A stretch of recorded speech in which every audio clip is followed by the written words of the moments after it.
All right, today we are putting on our detective hats. Why? Because we're diving into an ancient puzzle, a mystery that's been hiding in the verses of a famous poem for centuries. So, let's get right into it. And this is the central question, isn't it? I mean, imagine you stumble upon this incredible piece of writing, but there's no date, no author, no context, nothing. How in the world do you figure out where it belongs in history? Well, that is the exact challenge we're up against, with a very short but very powerful text from ancient India. And the artifact at the heart of our investigation is the Isha Upanishad. It's this beautiful, potent little poem that has shaped the thinking of millions, and yet its own origin story is completely wrapped in mystery. So, what exactly is this thing? Well, the Isha Upanishad is a huge deal in Hindu philosophy. It's a foundational text for the Vedanta schools, those traditions that are all about understanding the ultimate nature of reality. And here's the thing, it's not a standalone book. It's actually the grand finale, the last chapter of a super important scripture called the Shukla Yajurveda.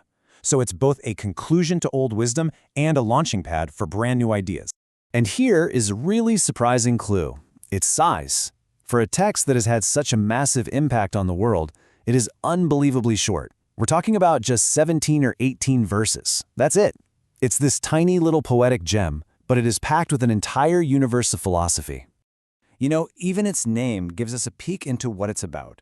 The title, Isha Upanishad, comes from its very first words, Isha Vasyam. This phrase translates to something like, enveloped by the Lord, which sets this deeply mystical, profound tone right from the get-go. Okay, so we've got our artifact. We know what it is. Now we get to the real mystery. This text is here, it's powerful, but when was it written? This is where the whole case gets really complicated and, for us, really fascinating. And here's the fundamental problem. Nobody knows for sure when it was written. What we have is a pretty fierce debate among scholars, and it's all based on the tiniest scraps of evidence. It's a case built almost entirely on interpretation, on educated guesses about how big ideas were evolving thousands of years ago. So this brings us to our first group of investigators. Let's call them the early camp. These are the scholars who are making the case that the Isha Upanishad is one of the oldest spiritual texts of its kind. So here's our case file. Think of these as our key players, each with their own conflicting theory.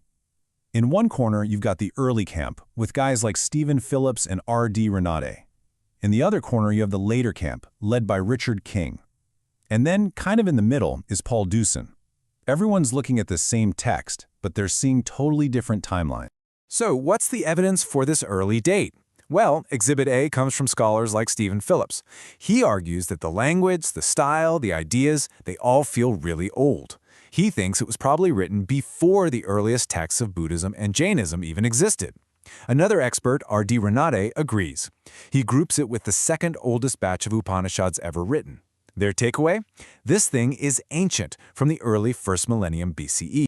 But hey, every good mystery needs a solid counter-theory, right? So let's hear from the other side, the scholars who believe the Isha Upanishad was actually written much, much later than that. Just look at this timeline. It really shows you how deep this disagreement goes. We're not talking about a few years here or there. The proposed dates span hundreds of years. On one end, you have the theory that it came before Buddhism. On the other end, a theory that it was written after Buddhist ideas were already out there. And then there's a whole other camp in between. It's not just a debate, it's basically a chronological battle. The later camp is looking at a completely different set of clues. Richard King, for instance, says we should be looking at the earliest Buddhist scriptures. He suggests the Isha Upanishad was actually written after them, maybe even as a response to their ideas. And Paul Deussen's clue is all about style.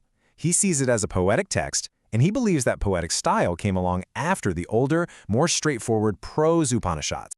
Okay, so we've got these dueling theories, but you might be thinking, so what? Who cares? Why are these scholars so obsessed with pinning down the exact date? Well, as it turns out, the stakes are actually incredibly high. And this is why solving this mystery is so important. This isn't just about putting a date on some old document. It's about understanding the entire flow of ideas in ancient history. You see, if the Isha is early, did its philosophy help shape early Buddhism? But if it's late, was it maybe Hinduism that was being influenced by Buddhism? Getting the date right helps us map the evolution of massive concepts, like Atman, the idea of the self, and it gives us a much clearer picture of the whole intellectual scene in one of the most creative periods in human history. So, while the historical detectives keep looking for more clues, we're left with an even bigger question. This short text has inspired people for thousands of years, from ancient sages to people reading it today. So if its age is a mystery, does that really matter? Does timeless wisdom even need a timeline? That, I think, is the final mystery for us to ponder.